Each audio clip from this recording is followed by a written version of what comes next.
Créateur des cieux et de la terre, nous voici maintenant dans cette réunion à domicile, à la maison, où nous sommes en train de parler à un auditoire invisible au travers du monde entier pour qu'ils reçoivent ce message dans ce temps de confinement, un temps tellement difficile pour l'humanité tout entière. Nous voulons implorer la miséricorde de Dieu, implorer la grâce de Dieu pour que le sang du Fils de Dieu puisse être appliqué dans chacune de nos maisons et que la gloire de Dieu brille dans nos maisons. Père bien-aimé, viens secourir ton peuple à travers le monde, viens secourir les nations tout entières, tous les pays du monde. Seigneur, viens arrêter ce fléau, viens par ta miséricorde et ta grâce agir pour que les cœurs des hommes soient tournés vers toi et que nous tirons le bénéfice de ces moments en étant attachés à Christ et véritablement attachés à nous. Merci d'exaucer ma prière. Bénis ciel Logos, où que cela se trouve, où que les frères, les sœurs se trouvent, où que l'épouse se trouve. Bénis tout le monde dans le précieux nom de Jésus-Christ. Guéris ceux qui sont malades, console ceux qui sont affligés, reconforte ceux qui sont faibles, dans le nom parfait de Jésus. Amen.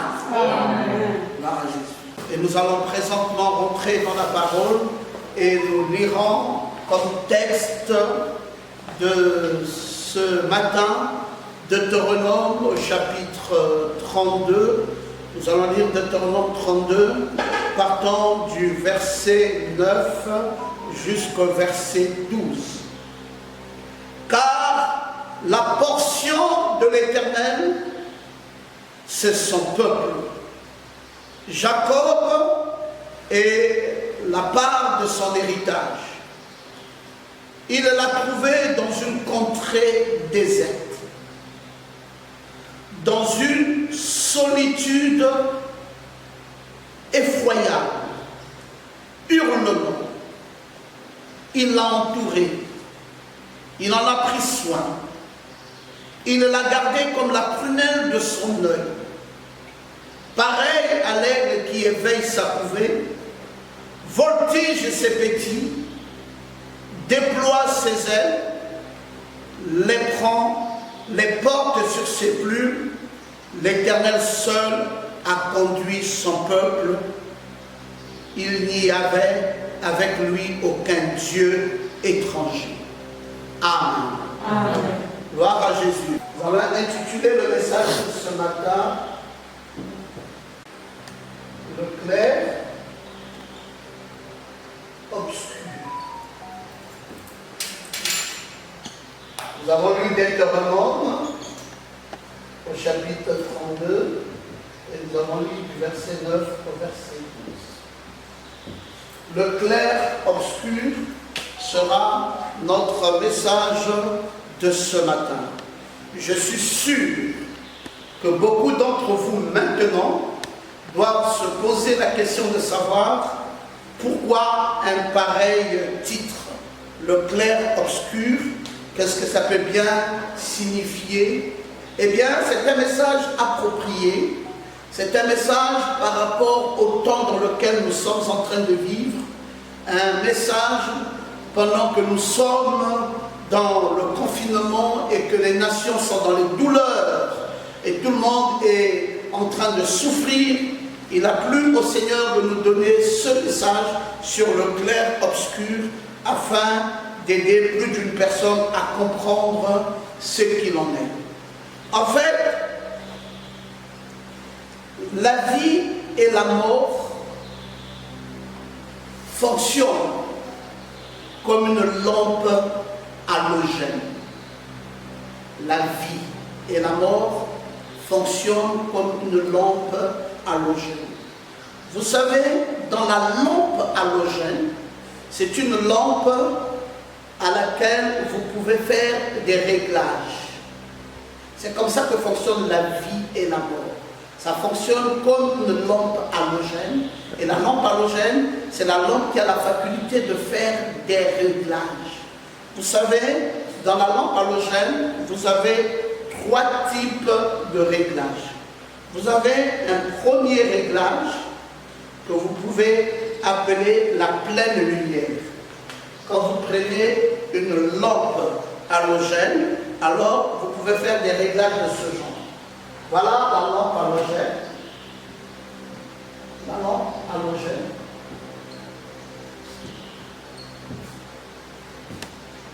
Il y a un premier réglage dans cette lampe qu'on appelle la pleine lumière. La pleine lumière. Donc vous tournez le bouton avec la lampe halogène et vous y mettez ce qu'on appelle la pleine lumière. Vous pouvez ensuite faire un deuxième réglage avec cette lampe halogène. Et là, cette fois-ci, au lieu de mettre la pleine lumière, vous y mettez le clair obscur. Le clair obscur. Le clair obscur est le deuxième réglage de la lampe halogène. Et ensuite, vous avez un troisième réglage que l'on appelle les ténèbres. Donc vous prenez la même lampe halogène, vous avez mis la pleine lumière, vous avez réglé, vous avez mis le clair obscur, et à un troisième niveau, vous faites ce que l'on appelle les ténèbres. Donc il n'y a plus de lumière, vous arrêtez complètement la lumière, et ça fait que c'est maintenant les ténèbres. Voilà comment se présente le réglage de la lampe halogène. Et le réglage de la lampe halogène, c'est comme ça que fonctionne la vie et la mort. La vie et la mort fonctionnent exactement comme une lampe halogène. Alors, je vais vous expliquer cela. Comment ça se fait que la vie et la mort vont fonctionner comme une lampe halogène? Il y a un oscillement, et l'oscillement part de l'éclat de bonheur, de l'éclat de santé, de l'éclat de la richesse. Vous voyez, quand vous êtes dans la pleine lumière ici, vous êtes dans un oscillement,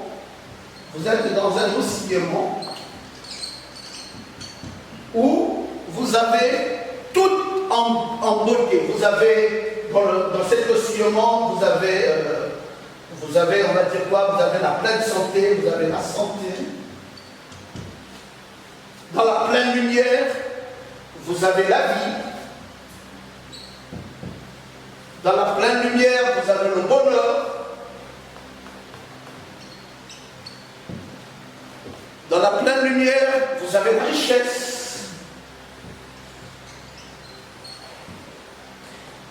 Voici l'oscillement de cette lampe halogène vous amène à ceci quand vous avez la pleine lumière. Voici à quoi ça ressemble. Vous avez la santé, vous avez le bonheur, vous avez la vie, vous avez la richesse.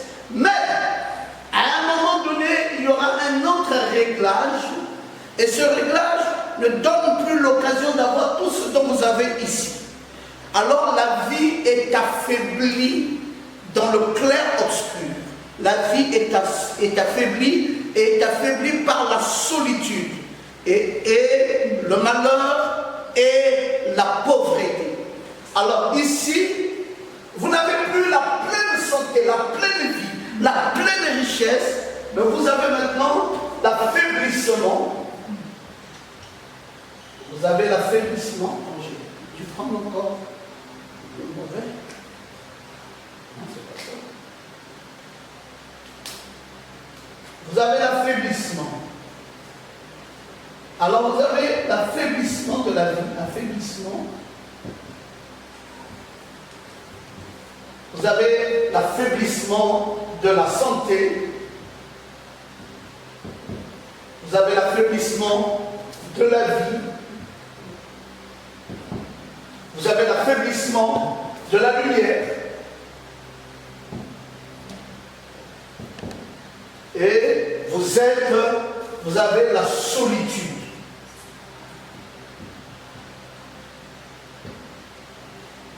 Et bien entendu que dans le cours du réglage de la lampe halogène, vous allez rentrer à une troisième étape Et la troisième étape, ce n'est plus les malheurs, ce ne sont plus la pauvreté, c'est cette fois-ci, c'est le plus faible degré de la vie. Le plus faible degré de la vie, c'est ce que l'on appelle la mort. Et là, vous êtes dans le plus faible degré de la vie. Degré de la vie. Qui équivaut, bien entendu, à la mort. Ici, c'est la faiblissement partout, et même la pauvreté, et même on peut encore parler des malheurs. Voilà comment la vie se sépare. La vie fonctionne en 3 étapes. La première étape, c'est la pleine lumière, c'est la santé, c'est le bonheur, c'est la richesse, c'est la vie. Et la deuxième étape, c'est l'affaiblissement. Donc vous avez le réglage de la lampe halogène est allé maintenant au niveau où c'est l'affaiblissement, c'est la pauvreté, c'est l'affaiblissement de la lumière, c'est la solitude, c'est les malheurs. Et puis va arriver une période où la vie, il y aura encore un autre réglage où on va atteindre le plus grand degré, vers la fin. Ça, c'est le plus faible degré de la vie. Eh bien, ce qui s'ensuit, c'est la mort. Voilà donc comment fonctionne la vie et la mort. Je vous l'ai dit à l'introduction que la vie et la mort fonctionnent comme une lampe halogène. Maintenant, écoutons ce que le prophète de Dieu va nous dire. Dans le message, le puissant conquérant. Frère Branham nous dit, vous avez toutes sortes de pensées bizarres. Quand vous arrivez dans le clair-obscur, vous avez des pensées bizarres qui vous traversent l'esprit. C'est vrai. Et de là, le prophète de Dieu dit, on est nerveux. Vous devenez très nerveuse tard le soir, surtout avant le coucher du soleil. Donc, avant que vous n'arrivez dans le plus faible degré de la vie, qui est le coucher du soleil. Alors, avant ce coucher du soleil, vous êtes dans le clair-obscur. Et dans ce clair-obscur, le prophète de Dieu dit, vous devenez bizarre. Et il se trouve qu'il y a beaucoup de choses qui vous tarautent l'esprit. Il y a beaucoup de pensées qui traversent votre esprit dans le clair-obscur. Alors maintenant ici, dans ce clair-obscur, d'après William Branham, vous avez des combats d'esprit. Vous aurez des combats d'esprit et c'est la plus grande bataille jamais livrée. Ça se passe ici dans le plein obscur. Et Branham, pour être plus précis, il dit que c'est avant le coucher du soleil. Donc c'est ici, c'est avant le coucher du soleil. Avant le coucher du soleil. Alors faites attention sur la période à laquelle nous sommes en train de vivre. Parce que je vous ai dit que c'est le réglage de la lampe halogène. C'est entre la vie et la mort. Il y a la vie ici et il y a la mort ici.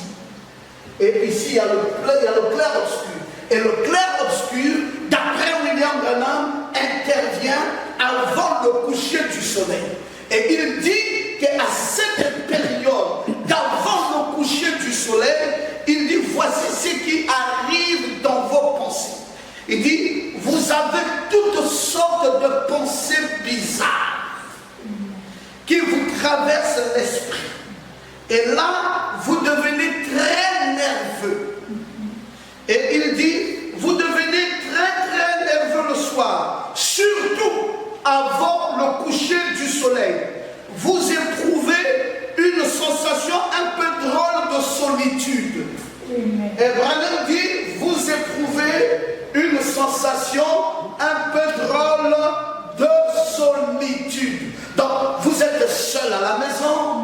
va paraître bizarre pour beaucoup de personnes ce matin. Au lieu que d'être à l'église, au lieu que d'être dans la communion, il n'y a plus de communion. On ne peut plus embrasser son frère, on ne peut plus embrasser sa soeur. Et on est là, on se sent drôle dans cette solitude.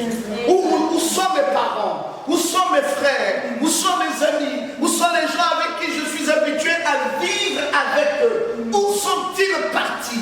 Comment je ne peux pas les avoir? Comment je ne peux plus les embrasser? Comment je ne peux plus être avec eux? C'est une disposition selon le mécanisme de la lampe halogène qui agit dans le clair-obscur. C'est le temps dans lequel nous sommes. Nous sommes dans la période du clair-obscur. Et dans ce clair-obscur, la communion est brisée et on vit drôlement la solitude. Vous allez voir que vous vous réveillez le matin, vous ne pouvez pas aller au travail, vous ne pouvez pas aller à l'école, vous avez laissé vos amis à l'école, vous avez laissé vos amis au travail, vous ne pouvez même pas rendre visite à vos parents, on vous dit, ben écoutez, c'est la solitude. Quelle position drôle! Jusqu'à quand? Le prophète de Dieu dit, ça vous amène à éprouver un sentiment un peu drôle, un sentiment de solitude. Et il dit même que ça va plus loin, ça vous amène à des sensations mélancoliques. Amen. Non seulement c'est des sensations drôles de solitude, mais en même temps c'est des sensations mélancoliques. Donc vous êtes dans la mélancolie et vous vivez donc sous des sensations mélancoliques. Vous voyez, mélancolique. Mélancolique. Voilà les sensations qui vous parviennent à cette période de temps. Drôle de solitude, drôle de sentiments mélancoliques, et tout ceci, avant quoi? Avant le coucher du soleil. Voici ce qui arrive dans la période du clair-obscur. Et vraiment continue à nous dire, je vous vois laisser tomber quelque chose. Ça doit être une assiette ou quelque chose comme cela. Il dit, voici donc à quelle période de temps l'Église se trouve. Voici à quelle période de temps l'épouse se trouve. L'épouse se trouve maintenant dans le clair obscur. Amen. Amen. Suivons encore davantage ce que le prophète de Dieu nous dit. Donc, combattre ardemment pour la foi. Il dit, je ne suis pas partisan de la solitude. Il dit, Dieu est mon juge.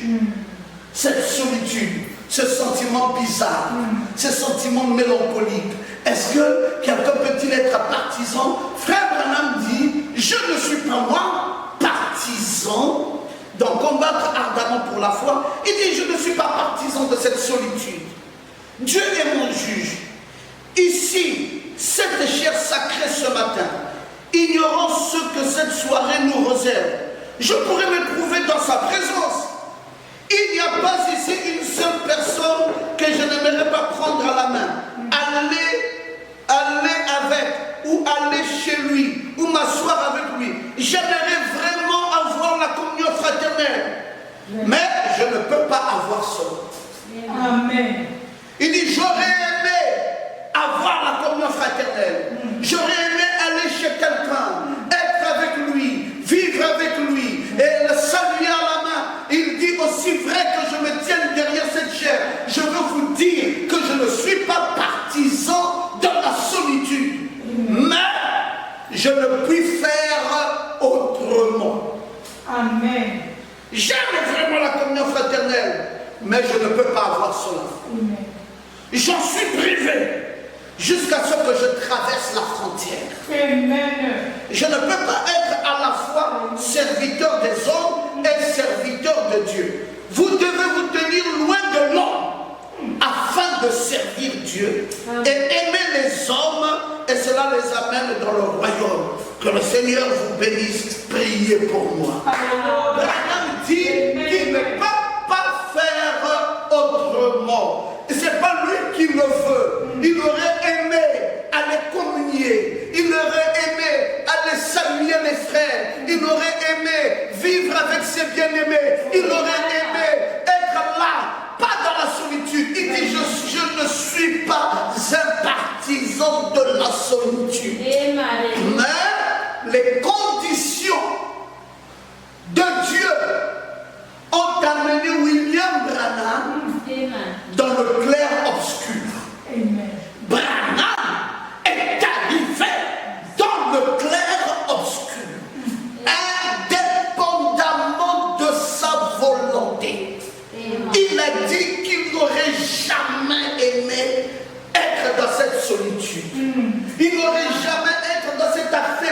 affaiblissement de lumière. Il n'aurait jamais voulu être dans cet affaiblissement de la vie. Il n'aurait jamais voulu être dans cette condition de malheur. Il n'aurait pas voulu être dans cette condition d'avant le coucher du soleil. Mais il dit, Dieu m'y a obligé. À un moment donné de l'histoire de la vie chrétienne, nous arrivons là, dans le clair obscur. C'est le fonctionnement de la lampe halogène. Mes frères, dans le monde entier, ne soyez pas inquiets. Ne soyez pas souffrants. Ne dites pas que c'est un manque de foi quand nous nous retrouvons dans le confinement. Ne dites pas que nous sommes en train de briser les lois de Dieu. Nous brisons même la communion fraternelle. Une chose aussi importante, comment sommes-nous arrivés à briser cela? William Branham dit que Dieu l'a emmené là. Amen. Il dit, ce n'est pas ma volonté. Je n'ai pas voulu y arriver là, mais Dieu m'en a obligé. Dieu l'a obligé. Donc vous voyez, nous lisons le prophète.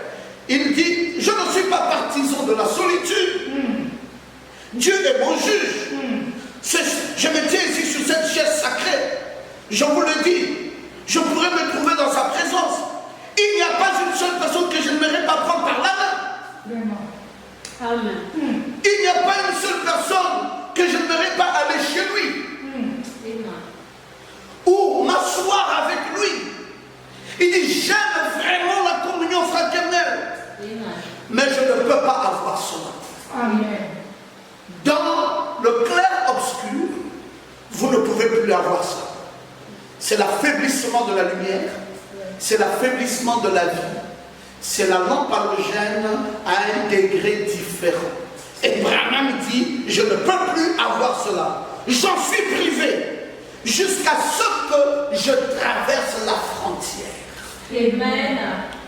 Je ne peux pas être à la fois serviteur de Dieu et serviteur des hommes. Vous devez vous tenir loin de l'homme. Vous savez, cette période du clair obscur, c'est pour que nous soyons avec Dieu seul. Amen. Nous avons longtemps été avec les hommes. Dieu veut maintenant que nous soyons un tant soit peu avec lui seul. Amen. Donc c'est le moment de prier. Exerce ta foi. C'est le moment de monter un hôtel.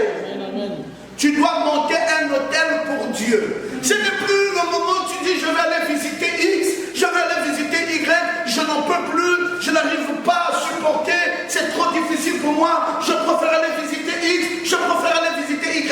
Tu ne comprends pas le fonctionnement de la vie et de la mort.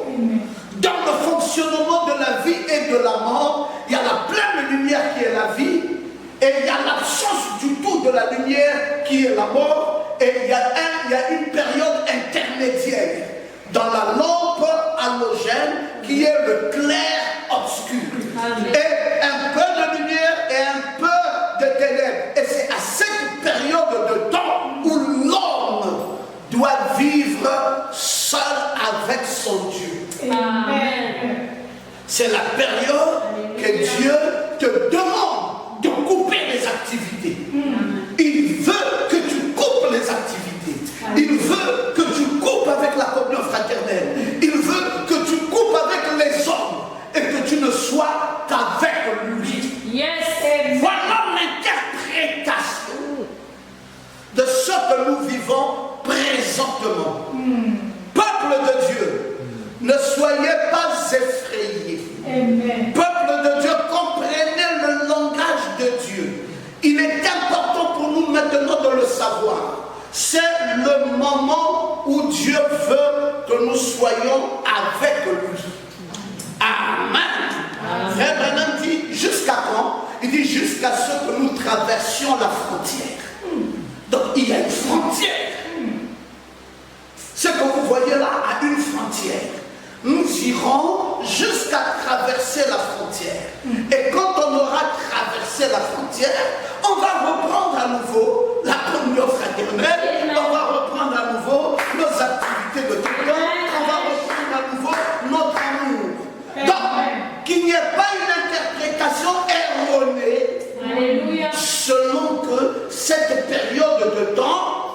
nous amène à ne plus nous aimer. Ce n'est pas ça. Ce n'est pas ça l'interprétation. Cette période de temps nous amène à être seul à seul avec Dieu. Amen. Voilà ce qu'il en est de l'interprétation du prophète. Cela les amène à être, il dit, j'aimerais bien, mais je ne peux pas. Je ne peux pas être à la fois serviteur des hommes et être serviteur de Dieu. Vous devez vous tenir loin de l'homme afin de servir Dieu. Et aimer les hommes, et cela les amène dans le royaume. Donc voilà où est-ce que nous en sommes. Nous sommes maintenant à cette période de temps où Dieu veut que nous soyons avec lui dans la période du clair-obscur. Voilà l'interprétation de ce temps. L'interprétation de ce que nous vivons le clair-obscur. Alors, qui a vécu le clair-obscur comme nous maintenant? Jacob. Jacob a vécu ce moment du clair-obscur. Et là, dans ces moments, Deutéronome 32, verset 9 nous dit, car la portion de l'Éternel, c'est son peuple, et Jacob la part de son héritage. Maintenant, Dieu veut de toi. Tu deviens, toi, individuellement, la part de l'héritage de Dieu. Amen. Et tu deviens, et la portion de l'Éternel, c'est son peuple. Amen. Dieu veut maintenant avoir son peuple à lui et à lui seul. C'est sa portion. Alors il dit, Deutéronome dit, il l'a trouvé dans une contrée déserte. Celui-là qui devient la part de l'héritage de Dieu tombe dans une contrée déserte. Vous savez, la contrée déserte, c'est quoi? C'est la contrée où il n'y a personne, où tu es seul. Et Jacob est maintenant dans une période de temps où il est seul. Amen. Il l'a trouvé dans une contrée déserte, là où Jacob est seul. Écoutez, dans une solitude. Ça revient encore. Amen. Ça revient encore. Jacob était où? Jacob était dans une solitude. Comme dit Frère Branham dans le combat ardemment pour la foi ou dans le puissant conquérant. Branham a dit que vous éprouvez une sensation drôle de solitude. Et Jacob était dans ce sentiment drôle de solitude. Il était où? Jacob était dans le plein obscur. Amen. Un côté, c'est Dieu. Un autre côté, c'est la mort, parce que Ésaü va le tuer. Et il est au milieu, fuyant la mort et cherchant Dieu. Et donc, à l'intermédiaire, Jacob était dans le plein obscur. Et c'est là où il devient l'héritage de Dieu. C'est dans le plein obscur où Dieu lui dit que mon peuple est ma part et toi, Jacob, mon héritage.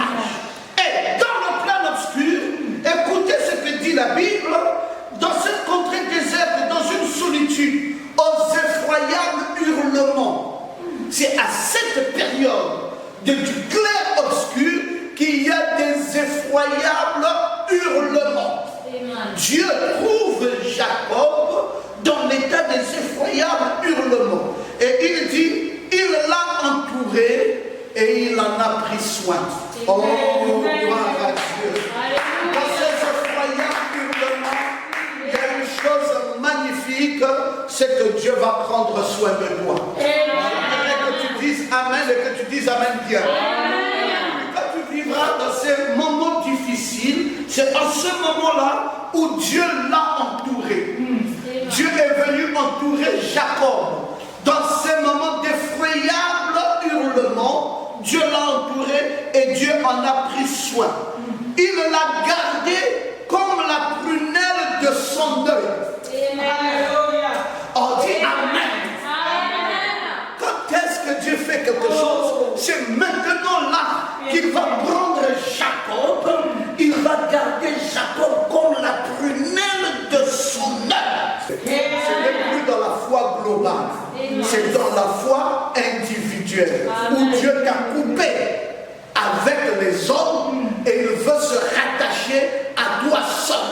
Et dans ce clair obscur, il dit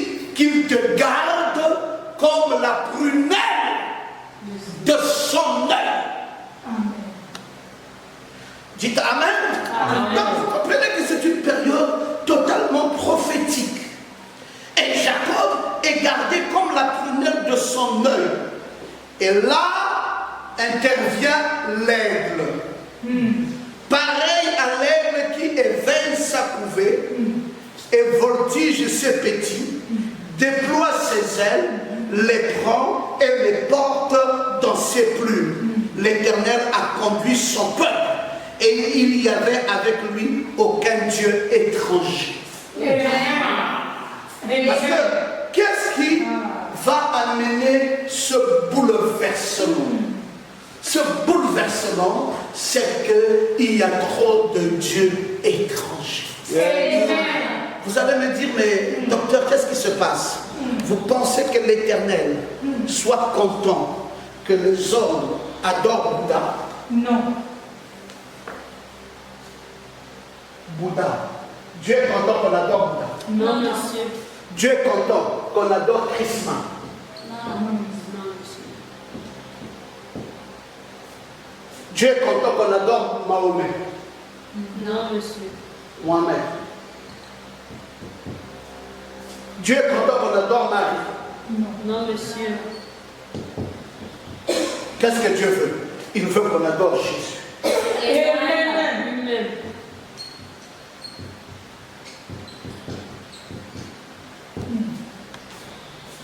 Voilà. Vous avez dit, mais pasteur Ngoma, qu'est-ce qui s'est passé? Où est venu, d'où est sorti le fléau que nous vivons actuellement? C'est sorti du pays de Bouddha. Amen. Où est-ce que ça s'est le plus développé? Ça s'est développé dans le pays de la mariolâtrie. Mariolâtrie. Là où se trouve le pape. Au Vatican, en Italie. Alors, l'histoire part d'ici, vient là. Qu'est-ce qui ça explique? Ça explique exactement la colère de Dieu. Amen. Ça nous montre, nous, dans les nations, qui observons l'évolution de ce virus, nous comprenons que si c'est parti du pays de Bouddha et que c'est rentré en force dans le pays de la mariolâtrie, ça veut dire que Dieu n'est pas content, il est irrité par les dieux étrangers. Alléluia. Et il ne veut pas voir ça.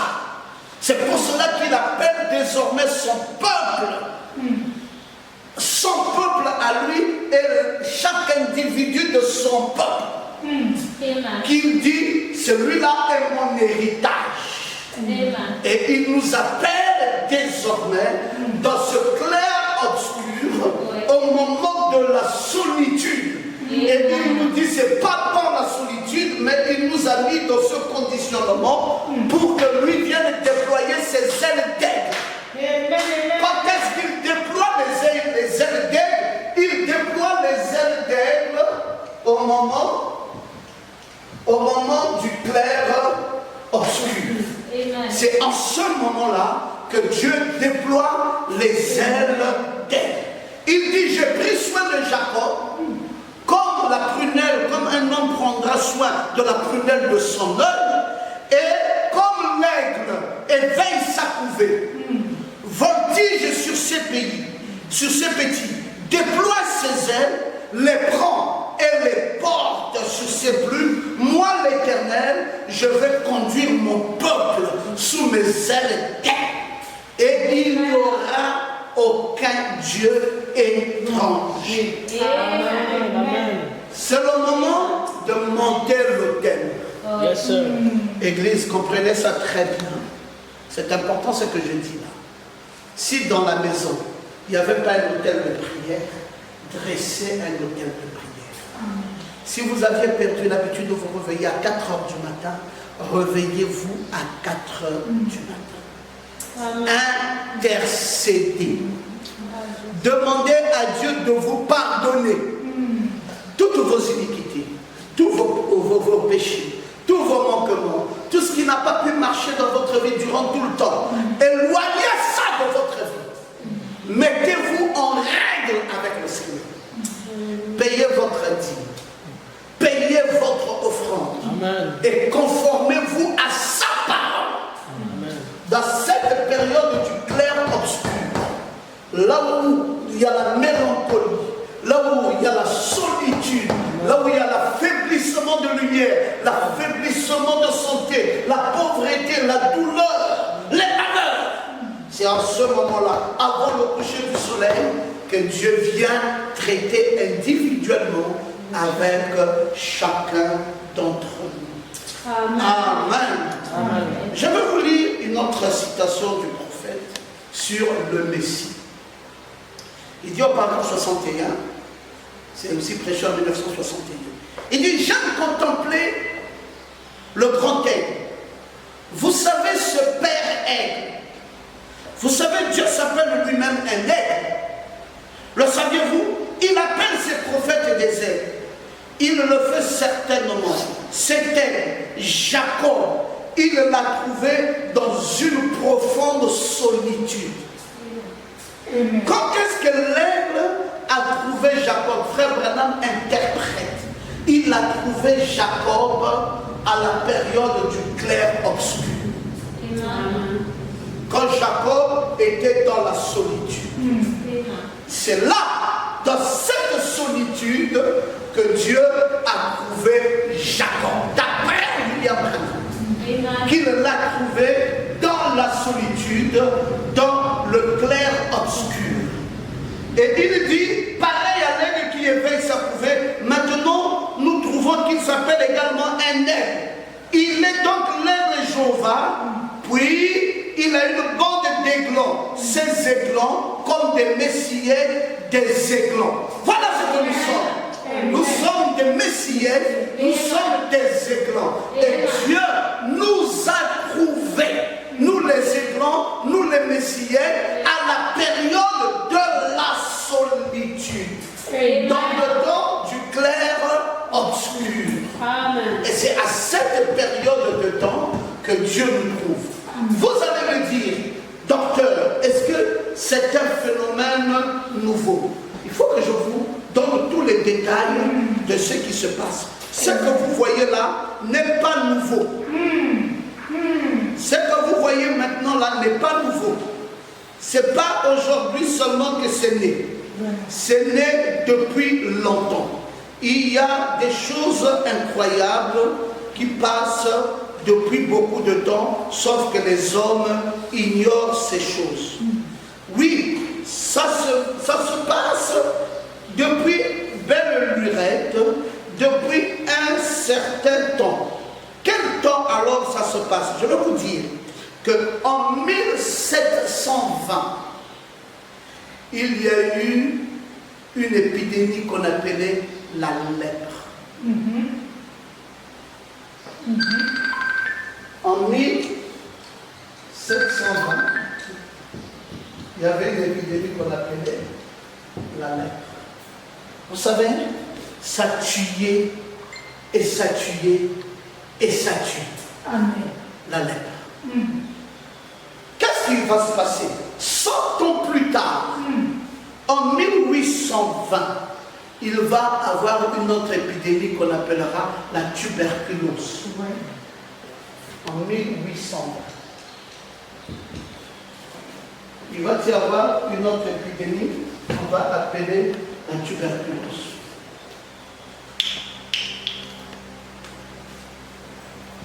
La tuberculose. Ça va tuer les gens. Ça va tuer et ça va tuer. Et en 1920, 100 ans plus tard, il va avoir une autre épidémie encore. Et cette fois-ci, cette épidémie s'appellera la peste espagnole. Et la peste espagnole, c'est la plus grande des épidémies. La peste espagnole. Ça a tué combien de personnes? La peste espagnole a tué presque 100 millions de personnes. Ça a tué presque 100 millions de personnes. Vous savez, au jour d'aujourd'hui, on n'est même pas à 1 million de morts. Mais la peste espagnole a tué 100 millions de personnes. Quand la population mondiale était à combien? Quand la population mondiale n'était qu'à 3 milliards. Aujourd'hui, nous sommes en 2020. C'est un cycle. Et maintenant, en 2020, nous ne sommes pas encore à 1 million de morts, alors que la population actuelle est à 7 milliards. 7,5 milliards. Quand la population du monde n'était qu'à 3 milliards, en 1920, une épidémie est arrivée qu'on appelait la peste espagnole et ça tuait près de 100 millions de gens. C'était grave. C'était grave. L'histoire se répète. Parce que c'est un cycle saisonnier qui est parti depuis 1720, 1820, 1920, 2020. Tous les 100 ans, il y a eu des morts, des morts, des morts, des morts. Et la dernière plus grande épidémie date de 100 ans. C'était quand? C'était lors de la peste espagnole qui a tué 100 millions. La population du monde n'avait que 3 milliards. Aujourd'hui, la population du monde est 7,5 milliards. Quand on nous dit le confinement, certaines personnes prennent ça à la légère. Ce n'est pas une chose à prendre à la légère, les amis. Parce qu'on est tellement nombreux sur la terre que la maladie peut aller aussi plus rapidement. Et donc c'est pour cela il faut un confinement total. Et ce confinement total, c'est pour arrêter cette épidémie. Laquelle épidémie, il y a 100 ans en arrière, avait tué 100 millions. Imaginez que ça tue aujourd'hui, puisque nous sommes le double, que ça tue 200 millions. Le Gabon n'est que 1 million. Ça veut dire que ça va faire disparaître le Gabon de la carte. Ça va faire disparaître le Congo-Brazzaville de la carte. Ça va faire disparaître le Cameroun de la carte. La Guinée équatoriale, le São Tomé et Principe. Ça va faire disparaître même la RDC qui a près de 90 millions d'habitants. Faire disparaître. Si ça va jusqu'à 200 millions. Donc, c'est grave. C'est des événements qui se répètent. Qu'en faut-il faire? Il faut rester à l'hôtel. Il faut se consacrer. Il faut que quelqu'un parle à Dieu. Il faut que quelqu'un se réveille à 4 heures du matin et parle à Dieu. Il faut que la relation entre l'homme et Dieu devienne une relation réelle. Pour que l'aide déploie ses ailes et prenne chacun de nous dans ses plumes et nous transporte. Ce qui est arrivé à Jacob. Voilà la nécessité du du clair-obscur. C'est une période à laquelle l'épouse doit savoir. C'est pour cela, les enseignants que nous sommes, nous avons le devoir maintenant d'enseigner l'église, d'enseigner l'épouse à travers le monde et leur dire qu'est-ce que ça veut dire tout ce que vous voyez là. À quoi, vers où allons-nous? Nous allons petit à petit. D'abord, ça veut dire que c'est le respect d'un cycle. Le cycle s'est répété. Ça veut dire que Dieu veut bannir les dieux étrangers. Il a été irrité par ça. Jérémie chapitre 7, la reine du ciel, la prostituée, la grande prostituée. C'est ce qui explique que ça part vers la marionnatterie. Et ça se développe là-bas. Et qu'est-ce que ça veut aussi dire? Ça veut dire non seulement la colère de Dieu, non seulement le rapprochement de l'homme avec son Dieu, ça c'est sur le plan opposé. Colère de Dieu d'un côté, et l'autre côté, le peuple de Dieu se retrouve avec son Dieu dans une prière sérieuse. Qu'est-ce que ça veut Ça veut aussi dire que c'est la préparation vers une voie mystique. C'est quoi la voie mystique? Mais c'est de là où les conseils des nations vont réfléchir pour introduire vaillamment la marque de la bête. Amen. Oui, nous savons que le rejet de ce message, c'est déjà ça, la marque de la bête. Mais c'est la marque de la bête potentielle. Amen. Quand vous rejetez ce message, vous avez déjà potentiellement reçu la marque de la bête. Mais vous recevrez la marque de la bête invraisemblablement. Non plus potentiellement, mais invraisemblablement. Donc la marque de la bête sera apposée par le concert des nations. Et ils vont réfléchir. Parce que cette isolation va bientôt amener à faire tout par le biais d'une puce qui sera sur une carte. Et bientôt, les achats se feront par homme. Donc tu es là, toi-même tu es pucé. Il y aura une micro-puce sur toi qui fera que tu vas aller commander. Parce que tu ne peux pas sortir pour aller prendre la nourriture. Tu fais comment? Alors tu seras micro-pucé parce qu'il faut que tu manges. Et micro-pucé là, c'est pour que le monde prenne le contrôle sur toi. Et la marque de la bête sera apposée beaucoup plus facilement. Donc, le diable est déjà aussi en train de préparer son terrain. La colère de Dieu est montée. Le rapprochement des enfants de Dieu avec leur Dieu devient encore plus réel.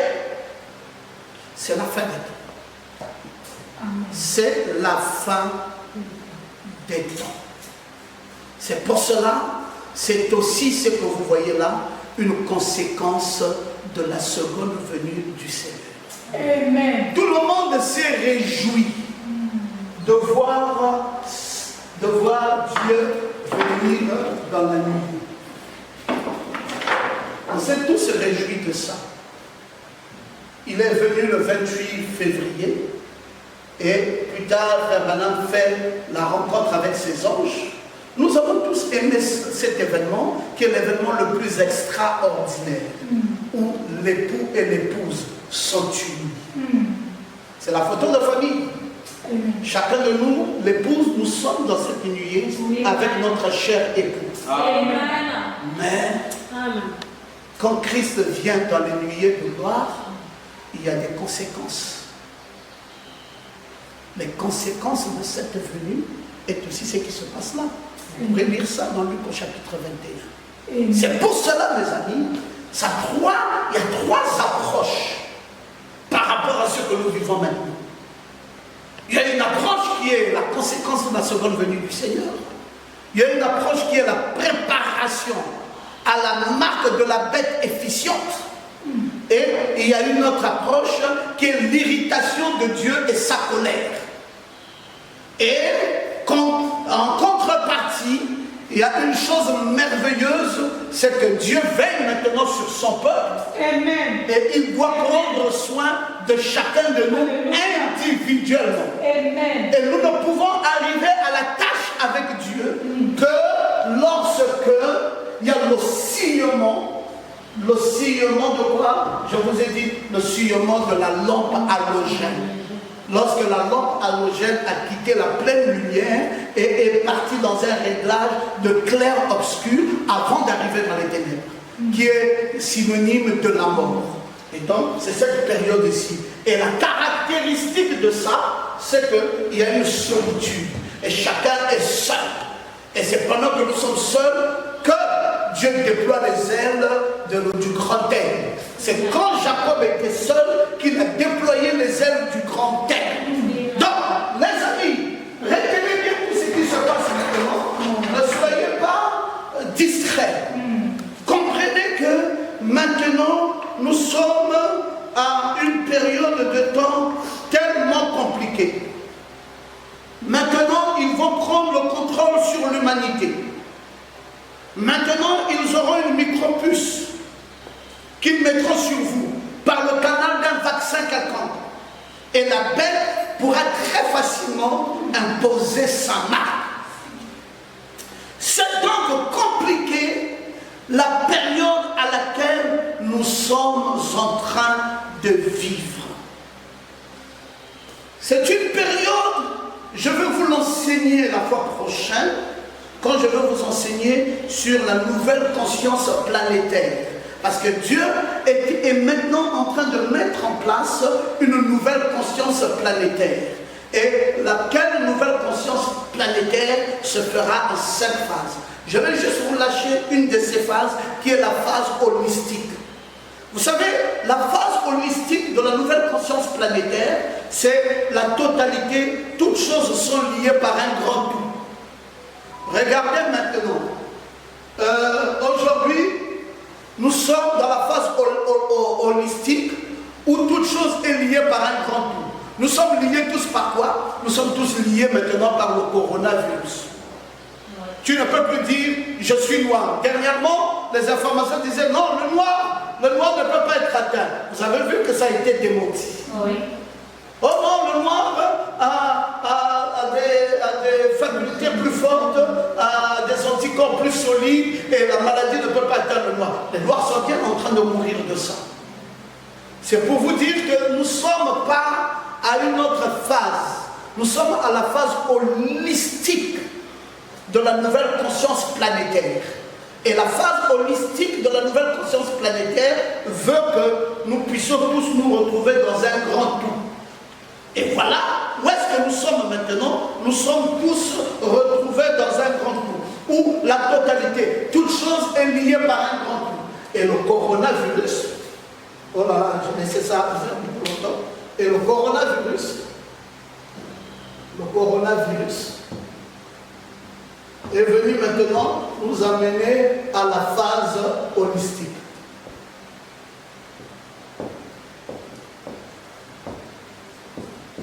Dans la nouvelle conscience planétaire, voici où est-ce que nous arrivons maintenant, à la phase holistique, où le coronavirus nous impose d'avoir une chose commune.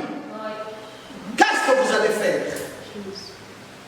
Comment allez-vous penser pour dire je veux prier pour moi-même, mais je ne veux pas prier pour l'autre? Tant que l'autre est malade, dans la phase holistique, toi aussi tu es malade. Amen. Il faut que l'autre guérisse pour que toi aussi tu guérisses. Et donc maintenant, on ne peut plus travailler dans l'impartialité. Tu ne peux plus dire je veux prier pour ma maison pour que ma famille soit guérie. Tu te trompes. Quand ta famille va guérir, elle va rester où? Tu auras besoin que ta famille sorte. Amen. Pour aller au dehors. Yes. Et quand elle ira au dehors, elle va faire comment? Elle va encore aller contracter la maladie, elle va revenir. Donc si tu veux le bien de ta famille, oui, tu es obligé d'aimer aussi le bien de tout le monde. C'est la nouvelle conscience planétaire. Amen. Où quelqu'un ne travaille plus pour son bien seul. Il travaille et pour son propre bien et pour le bien des autres. Yes, que ce message soit entendu, le clair obscur, l'affaiblissement de la lumière, et que le monde comprenne que nous sommes maintenant à la phase holistique de la nouvelle conscience planétaire, où maintenant, totalité, toutes choses sont liées par un grand tout. Je ne peux plus prier pour moi-même, je ne peux plus désirer que le salut du Gabon, je veux maintenant désirer le salut aussi du Cameroun. Amen. Je vais désirer le salut aussi de la Guinée équatoriale. Amen. Je vais désirer le salut aussi de la Chine. Amen. Je vais désirer le salut aussi de l'Italie. Parce que c'est la phase holistique de la conscience planétaire. Amen. Je vous en parlerai plus amplement le prochain dimanche quand nous allons développer un certain nombre de choses. Mes amis, je vais bientôt arriver vers la fin de ce message de ce matin. Mais que chacun de nous retienne une chose qui est importante. Irénée de Lyon, le deuxième messager dans la stature de l'homme parfait après Paul, a déclaré « Christ a tout résumé en lui-même ». Il a même aussi, résumé l'homme en lui. Ça veut dire quoi? Ça veut dire que Christ est passé d'invisible au visible, d'insaisissable au saisissable, Amen. d'impassible au passible Oui. et de la parole à l'homme. Amen. Ça veut dire qu'il a quitté toute la gloire pour rentrer dans la vulnérabilité. Amen. Et c'est là où nous sommes maintenant arrivés. Nous sommes arrivés à une phase tellement importante que vous ne pouvez plus penser que vous êtes un grand roi assis sur un trône sans que vous ne deveniez un homme pliant les genoux et implorant la grâce de Dieu. Amen. Amen. Christ a tout résumé en lui-même. Il a quitté la gloire céleste et il s'est fait homme. Et nous aussi, nous quittons la gloire pour se faire homme. C'est le moment où jamais tu dois avoir l'amour. L'amour pour le prochain. Implorer la grâce de Dieu. Amen. Et savoir que quand on est dans le clair-obscur, on n'est pas loin de glisser vers la mort. On n'est pas loin de glisser vers la mort. Et donc, c'est devenu mourir au milieu de ces jours et sans descendance. Vous savez que c'est un signe de la colère du Seigneur. Et donc, maintenant, il faut donner l'occasion à ceux qui n'ont pas eu de descendance d'avoir aussi une descendance. C'est une période importante. Vous devez savoir cela, parce que le bonheur est une bénédiction de Dieu. Mais qu'est-ce qui se passe maintenant? C'est que le bonheur nous a échappé. Le bonheur est en train d'échapper l'humanité. Le bonheur, selon le psaume 68, le verset 4, est en train d'échapper l'humanité. Si on pouvait fermer cette porte, permettre l'écho. Vous voyez? Donc, c'est vous dire à quel point c'est devenu plus que critique. La pleine lumière, ce n'est plus ce temps-là. C'est le temps du clair-obscur. Dans la pleine lumière, nous ne sommes plus dans ce bonheur. Dieu a quitté la gloire céleste. Il est devenu un homme. Et Saint Irénée de Lyon nous dit que c'est le même processus. Ce qu'il a accompli en Christ et ce qu'il a accompli dans l'homme. S'il a accompli en Christ, en quittant la gloire céleste et devenu un homme, nous aussi, nous allons quitter ce qu'on appelait le bonheur pour arriver dans la solitude, arriver dans le malheur. Et si nous n'implorons pas la grâce pour repartir vers là-bas, alors qu'est-ce qui va arriver? Nous allons descendre. Parce que le mystère de la lampe halogène, c'est que ça va obéir aux 3 étapes. À la pleine lumière, au clair-obscur et aux ténèbres. Donc, sachez-le que c'est devenu plus que critique. Qu'est-ce que nous faisons maintenant? Puisque nous obéissons au processus de Christ. Ce que Christ a été et ce que nous sommes en train de devenir. Alors que les peuples des nations, si nous voulons à nouveau retrouver le bonheur, alors implorons la grâce de Dieu, prions. Parce que la bénédiction de Dieu, qu'on appelle le bonheur, parce que vous voyez, par exemple, si je vous lis ici, dans le psaume 68, vous allez bien comprendre qu'il y avait un bonheur là-bas, mais qui est une bénédiction de Dieu. Et aujourd'hui, maintenant, c'est ça la pleine lumière qui apporte ce bonheur. Mais nous ne sommes plus dans ce bonheur. Tu peux avoir une voiture, tu vas aller où avec? Vraiment. Tu peux avoir la belle maison, mais tu es caché à l'intérieur. Qu'est-ce qui est beau maintenant aujourd'hui? Qu'est-ce que l'homme peut montrer à l'autre? De quoi peut-on se vanter aujourd'hui? Nous avons appris que même la femme du président canadien a été atteinte. Le coronavirus est venu. Nous avons appris qu'il y a même un président dans un autre pays qui a été atteint. Le coronavirus n'a pas regardé que c'était un président, qu'il fallait faire un peu attention. Nous sommes tous égaux maintenant. Amen. Nous sommes tous tombés dans la même position. C'est quelle position, docteur Omar? Mais c'est la position à laquelle je suis en train de vous prêcher maintenant, une position méticuleuse. Les justes se réjouissent, ils triomphent devant Dieu. Ils ont des transports l'allégresse.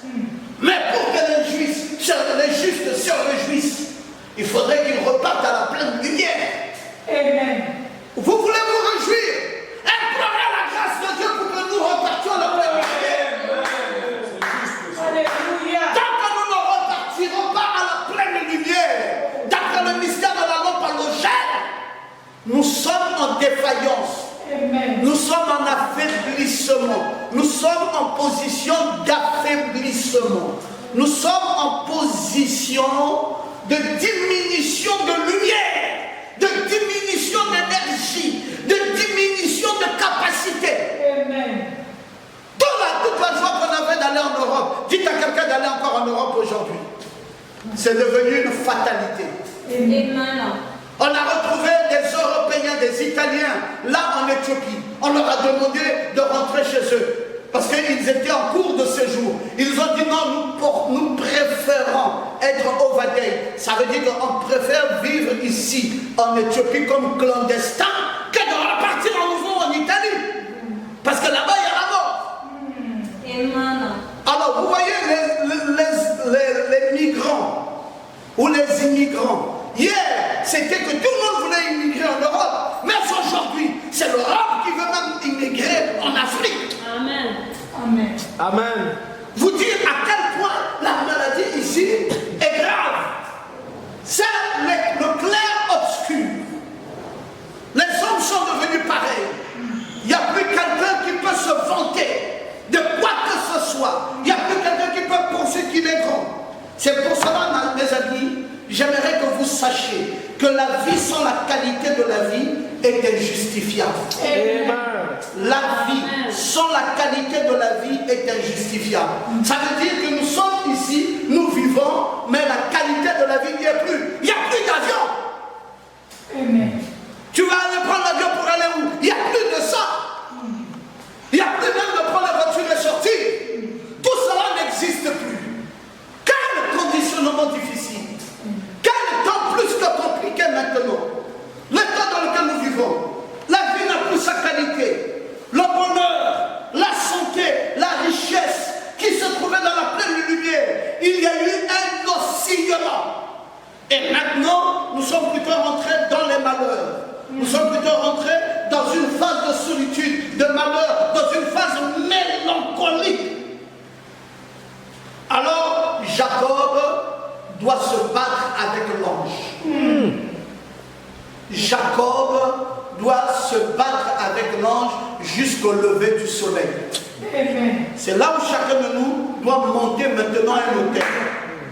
Parce que la mort, je vous le répète, c'est le plus faible degré de la vie. La mort, c'est quoi? Le plus faible degré de la vie. C'est cela. C'est ici. Amen.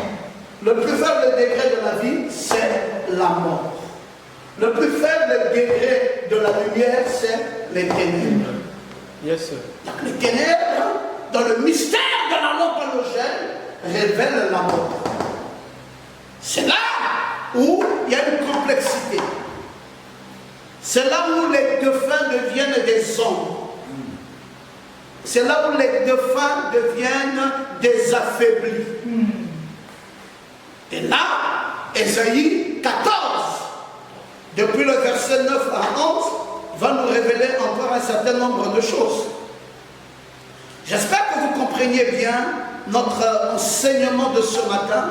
Amen. Et je souhaiterais véritablement que vous cerniez bien les trois étapes et que vous puissiez cerner l'étape dans laquelle nous nous trouvons présentement. Présentement, nous sommes dans le clair obscur. Nous sommes dans l'étape de la solitude. Et là, après, soit nous repartons dans la pleine lumière, soit dans le réglage de la lampe halogène, nous allons dans les ténèbres qui s'appelleraient en d'autres termes la mort. Et qui est le plus faible degré de la vie, qui est la diminution à l'extrême de l'intensité de la vie. Écoutons Ésaïe 14, 9. Le séjour des morts se meut jusqu'à dans ses profondeurs pour t'accueillir à ton arrivée. Vraiment. Il réveille devant toi les hommes, tous les grands de la terre. Il fait lever de leur trône tous les rois des nations. Tous prennent la parole pour dire, toi aussi, tu es sans force comme nous, tu es devenu semblable à nous, ta magnificence est descendue dans le séjour des morts. Vraiment. Avec le sang de lutte, sous toi avec une couche de verre, et les vers sont ta couverture. Te voilà tombé du ciel. Même toi aussi tu es descendu. Qui? C'est la troisième étape. Si nous ne dressons pas un hôtel ici, pour repartir à la pleine lumière, nous faisons quoi? Nous passons ici. Amen. Si tu refuses le confinement, pour repartir à la pleine lumière, tu passes ici. Donc, pendant que tu es au centre ici, il faut savoir ce que tu veux. Oui. Même si tu es grand. Ça ici, ça ne t'attend pas. Oui. Il n'y a pas une histoire de grand ici. Amen. Il n'y a pas une histoire d'homme plus spirituel que les autres. Amen. Tu ne peux pas être plus spirituel que quiconque. Quand on te dit confine-toi, dresse un hôtel dans ta maison et commence la prière. Amen. Amen. Deviens, harmonise-toi avec Dieu. Yes, sir. Il y en a qui pensent, non, je m'en vais encore faire du business. Mon frère, quel business à période pareille? Vraiment. Tu vas aller prendre la maladie et tu vas tuer toute ta famille. Vraiment. Il faut comprendre. Oh non, ça va, nous sommes sous le sang. Écoutez, sous le sang ne veut pas dire tenter Dieu. Sous le sang ne veut pas dire s'exposer. Parce que vous, on est devenus des fanatiques religieux. Vraiment. On ne comprend plus la nécessité quand on dit oui, le sang a été appliqué dans ta vie. Le sang a été appliqué sur le respect scrupuleux de la parole de Dieu. C'est ça l'application du sang. Le respect scrupuleux de la parole de Dieu. Laquelle parole t'a mis dans le clair obscur pour te ramener soit à la pleine lumière ou soit tu vas dans les ténèbres. Amen. C'est le mystère de la lampe halogène. C'est toi qui tiens les commandes. L'application du sang, c'est les commandes que tu tiens. Oui. Tu pousses ça vers les ténèbres ou tu pousses ça vers la lumière. Respecte la parole. Regardez ce que Ésaïe 14, 9 a dit ici. Même toi aussi, même toi le grand, tu es aussi descendu. Même toi aussi, tu es descendu plus bas que nous. Vraiment. C'est pour vous dire que ça n'épargne personne. Où est-ce que tu veux te mettre maintenant, mon frère? Comment veux-tu te placer dans cette période de temps? J'aimerais simplement te dire une chose. Même les grands philosophes, à l'instar de Platon, il avait considéré que l'être humain est composé de deux êtres. Il avait dit l'âme immortelle et le corps mortel. Attention, aller vers les ténèbres ici, c'est exposer son corps. Même si ton âme est rachetée. Mais attention avec le corps. Parce que c'est ton deuxième être. Si ce corps-ci est exposé devant un corona, c'est fini. Le souffle sera retiré par Dieu. Et là, l'être humain sera appelé la mort. Donc, écoutons la nécessité de respecter de façon scrupuleuse la parole, la nécessité de dresser un autel à Dieu, la nécessité de prier Dieu dans cette période du clair obscur. Et tu dois te dire, je ne suis qu'un homme, et Dieu veut que je puisse obéir à sa parole. Et obéir à la parole de Dieu, et Dieu prendra soin de toi. Amen. Dieu ne t'abandonnera pas. Amen. C'est pour cela, mes amis, je vais terminer cet enseignement de ce matin en vous parlant des trois pôles qui structurent la vie. La vie est structurée par trois pôles. Le juste sera comblé de fils, oui, c'est un signe de bénédiction, mais l'un des pôles qui structure la vie s'appelle la solidarité familiale. Amen. L'autre pôle qui structure la vie s'appelle la terre dans laquelle nous vivons.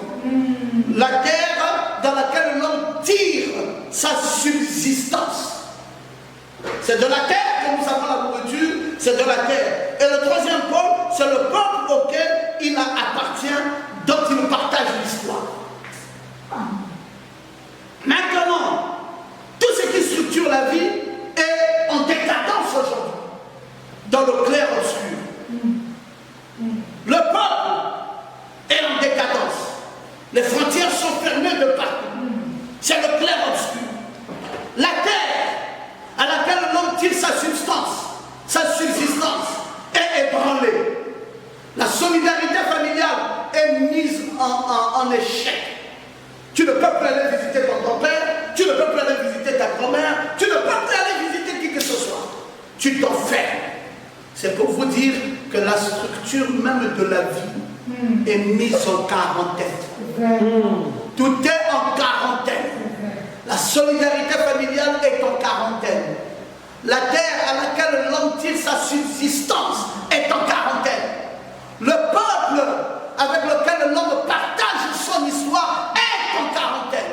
Et tout ce qui constitue les trois pôles qui constituent la vie est en quarantaine. Alors mon frère, prépare-toi maintenant à rester avec Dieu. Amen. Prépare-toi à t'attacher à Dieu.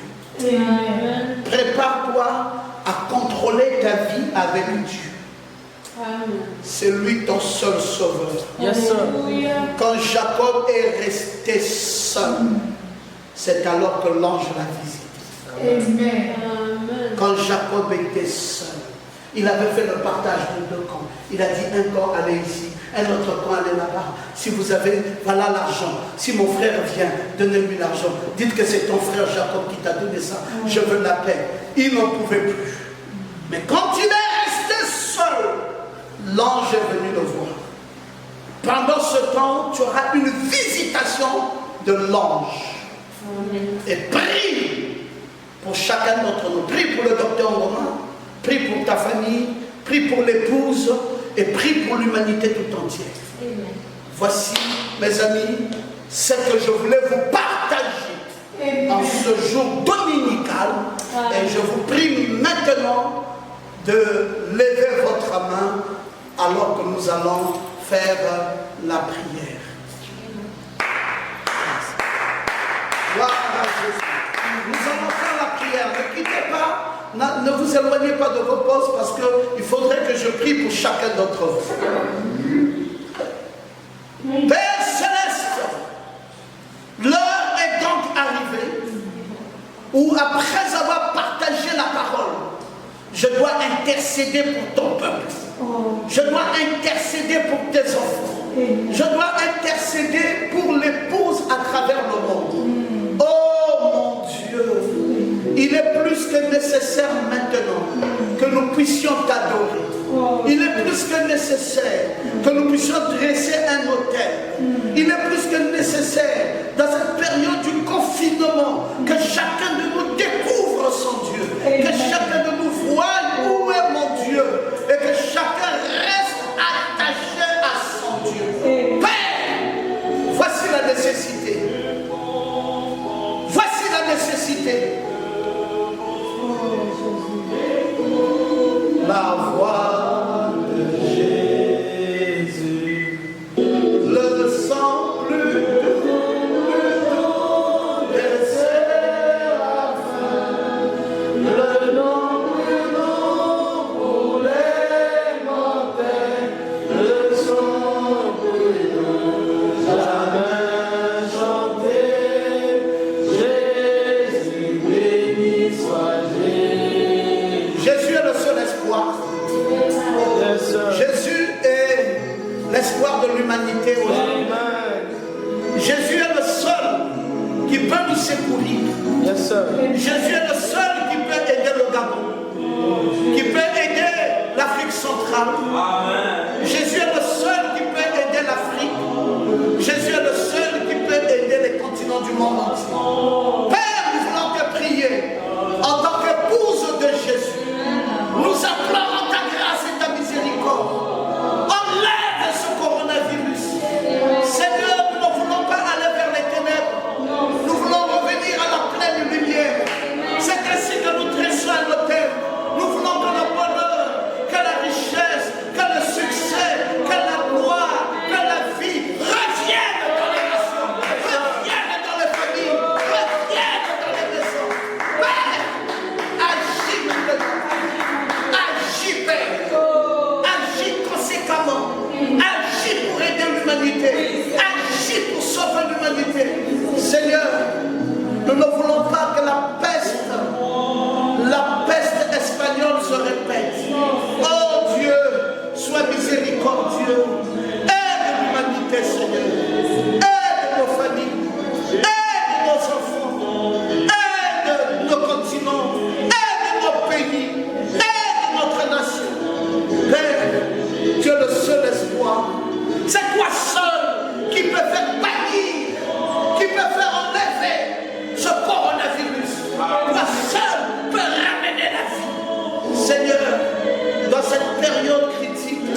Merci infiniment.